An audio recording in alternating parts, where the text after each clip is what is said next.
Extremely sorry to disappoint. ఎందుకు అంటే ఇప్పుడు ఏదో ఉనికిపోతున్నాను మంచం కింద కూర్చొని ఏడుస్తున్నాను అని అందరూ what ever the media speculating.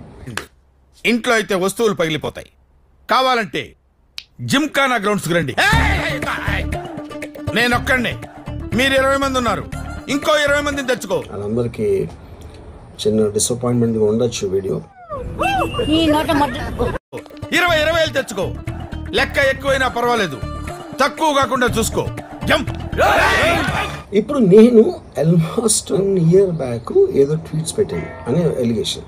నీకేమైనా ఎర్రుందా? కొంచెం ఉంది. ఆ ట్వీట్స్ ఎవరో మనోభావాలు దెబ్బతిన్నాయి. ఎమోషన్సే, లాజిక్లు ఉండవు.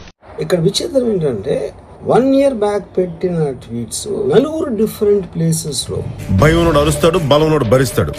నువ్వే కేటగిరీ నుంచి చెప్పక్కర్లేదుగా. 4 డిఫరెంట్ జ్యూరిస్డిక్షన్స్ లో 4కి ఒకే 3-4 రోజుల వ్యవధిలో వాళ్ళ మనోభావాలు దెబ్బతిన్నాయి. అద్భుతం, మహాద్భుతం జరిగింది. మా కుర్రోళ్ళు ఇరగదీశారు, కుమ్మేశారు, చించేసి I feel proud of my boys. ఆ కాంటెక్స్ట్ లో అసలు ఈ కేసు ఎలాగా, ఈ సెక్షన్స్ ఎలా వర్తిస్తాయి అనేది అప్పుడు ఆబ్వియస్ గా నాకు వచ్చే అనుమానం. కానీ నాకు ఆశ్చర్యం వేసింది. మొదట బాధేసింది, తర్వాత భయం వేసింది, ఆ తర్వాత నా మీద నాకే అసహ్యం వేసింది. ఒక పద్ధతి ప్రకారం ఉన్న ఎలోబుల్ లాస్ ని వాడుతున్నారా? ఇది నాకేం నచ్చలేదు సార్. మనకి ఎందుకు సార్ ఈ సిస్టమ్ లాట్ గురించి? చేయొచ్చు, చేయడానికి టెంప్టేషన్ ఉండొచ్చు, but eventually there is the law of the land which will take the final call. So అది that I completely agree. I mean sir, ఆపరా సోది మొహోడా, నువ్వు నీ ఎలాగ ఇంగ్లీషు ఏం కావాలి? ఆన్గోయింగ్ స్కెడ్యూల్ ఉంది కాబట్టి, నా ఫిల్మ్ వర్క్ ఉంది కాబట్టి అవ్వలేదు. అండ్ ఇట్ ఈస్ వేరే ప్రొడ్యూసర్ చేస్తాను, ఆ ప్రొడ్యూసర్ కి నష్టం వస్తుంది కాబట్టి. పతివ్రత పరమాణం తెల్లారిందాక సల్లారలేదా? ఆడేమన్నాడు రాడు? ఇప్పుడు లోకేష్ అనే అతను అతను ఎవరు? ఇది గుర్తుపెట్టుకో, తర్వాత మాట్లాడుకుందాం. ఆయనేమో ఒక ఎర్ర బుక్ అంటాడు. అది ఎర్ర బుక్క ఎర్రి బుక్క అనేది మనకి తర్వాత తెలుస్తుంది. పాము పరధ్యానంగా ఉందని పడగ మీద అడిగేయకూడదు రోయ్. ఫస్ట్ ఆఫ్ ఆల్, నేను నా లైఫ్ లో నేను ఎప్పుడు ఎవ్వరికి దేనికి భయపడలేదు. అయ్య బాబోయ్, నిజమే, నమ్మబుద్ధి కావట్లేదురా. అటు చూడు బే. రామ్ గోపాల్ వర్మ పరారీలో ఉన్నారు. ఊరికే మా వాళ్ళకి ఉత్సాహం, కాన్ఫిడెన్స్ కాదమ్మా, కాన్ఫిడెన్స్ ఇద్దామని అన్నాము. ఆ కాన్ఫిడెన్స్ ఓవర్ కాన్ఫిడెన్స్ అయింది.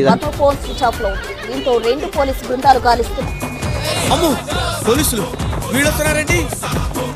శంషాబాద్ లోని ఓ ఫామ్ హౌస్ లో తలదాచుకున్నారనే సమాచారంతో ఈ మ్యాటర్ నీకెట్టా తెలుసు? ఏం సార్, నేను ఇది కూడా కనిపెట్టలేనుకున్నాను. చూసావా, నీకు నాకు ఇంతేనా పరిచయం? నన్ను అవమానించావు సార్. పోలీసులు అక్కడికి వెళ్లారు. అక్కడ కూడా ఆయన లేరని తెలుస్తోంది.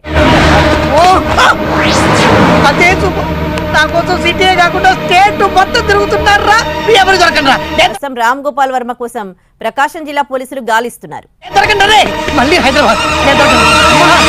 ఇక ఆర్జీవీ ముందస్తు బెయిల్ పై ఇవాళ ఏపీ హైకోర్టులో విచారణ జరుగుతోంది. తనపై 3rd డిగ్రీ ఉపయోగించే అవకాశం ఉందని రామ్ గోపాల్ వర్మ పిటిషన్ లో పేర్కొన్నారు. 3rd డిగ్రీ, ఈ గోల్డ్ పీకడం, ఐస్ పెట్టడం, ఇలాంటివన్నీ ఒక్కో రోజు ఒక్కో పోలీస్ స్టేషన్. ఆ టెన్షన్ నాకు ఉంది రే. ఒక్కొక్కడికి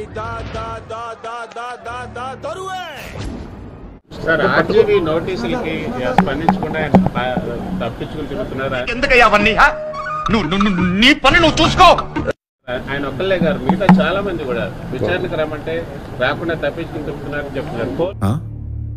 సరిపోయింది, హీరో విలన్ కొట్టుకుని కమెడీని చంపేసినట్టు నా మీద పడతారే. పోలీసులు ఆ విధంగా వాళ్ళు పట్టుకోలేకపోతున్నారా, లేకపోతే ఏంటి అసలు? అంటే చిత్తశుద్ధి లేదా పోలీసులు? వాళ్ళు కాదు, చాలు ఈ మాత్రం చాలు, పదండి. అరెస్ట్ చేయడానికి కానీ వాళ్ళు పట్టుకోవడానికి కానీ, లేదంటే వాళ్ళు తిరుగుతున్నారా? ఏంటి సార్ అది? ఆఫ్రికా చింపాంజీ ఎక్కడికి వెళ్ళా వెతికి పట్టుకొచ్చి బోన్లో పెట్టకుండా వదిలి పెట్టండి రా. The police do their job. Let me do my job. నీకు అర్థమవుతుందా? నా పని నేను చేసుకున్నాను, వాళ్ళ పని వాళ్ళు చేయాలి కదా. గత గవర్నమెంట్ లో అయితే ఎక్కడున్నా పట్టుకొచ్చేవాళ్ళు, అవునా? చెప్తున్నారు వాళ్ళు. ఢిల్లీ నుంచి కూడా పట్టుకెళ్ళిన సందర్భాలు ఉన్నాయి. ఎవరికి పద్ధతి లేదు, ఎవరికి బాధ్యత లేదు, ఎవరికి జాలి లేదు. అలా అనిపించట్లేదా ఇప్పుడు? ఇప్పుడు పట్టు చచ్చిపోతా, నన్ను ఎలాగో చంపేస్తారు. ఇప్పుడు చంద్రబాబు గారి మీద నందిగామలో దాడి చేసిన వాళ్ళు సింపుల్ గా కోర్టుకు వెళ్ళి వచ్చి మేము బయటకు వచ్చేసామని చెప్పి కాలర్ ఎగరేసుకునేటువంటి పరిస్థితి కనిపిస్తా ఉంది. బుర్ర పని చేస్తా ఉందా, పని చేయడం లేదా, నాకైతే అర్థమే కావడం. కొన్ని ఇది మా ఇంటర్నల్ గా ఏం జరుగుతుందో ఒకసారి మీరు చెప్పిన అన్ని సమిష్టి బాధ్యత ఖచ్చితంగా నేనే దాన్ని తప్పించుకోవట్లేదు కదా. నేను ఇలా బుక్ అయిపోతా కల్లో కూడా అనుకోలేదు.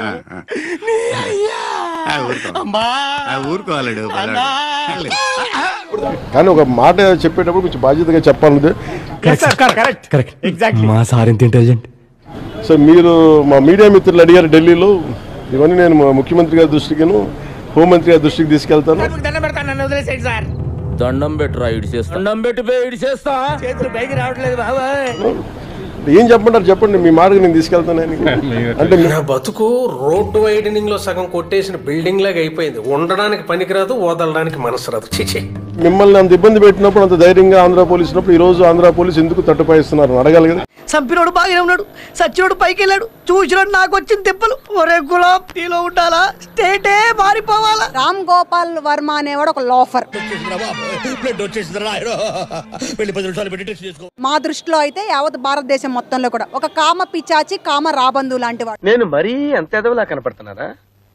ఓ మాదిరిగా కూడా కనపడలేదు వాడు. వీడు ఆడపిల్లలు ఎక్కడ కనపడితే అక్కడ ఎవరిని ఏ ఆడపిల్లని వస్తే ఆ ఆడపిల్లని లోపరుచుకునే వెధవలో పరమ ఎదవ ఈ రామ్ గోపాల్ వర్మ అనేవాడు. కామాంధుడు. ఆడది కనబడితే చాలు బుద్ధి పాలించుకోడు. చూద్దాంలే. చూడటం కాదండి, మీరు చెయ్యాలంతే. సరే, మీరు ట్రై చేస్తారన్నారంటే అది ఓకే అయిపోయిన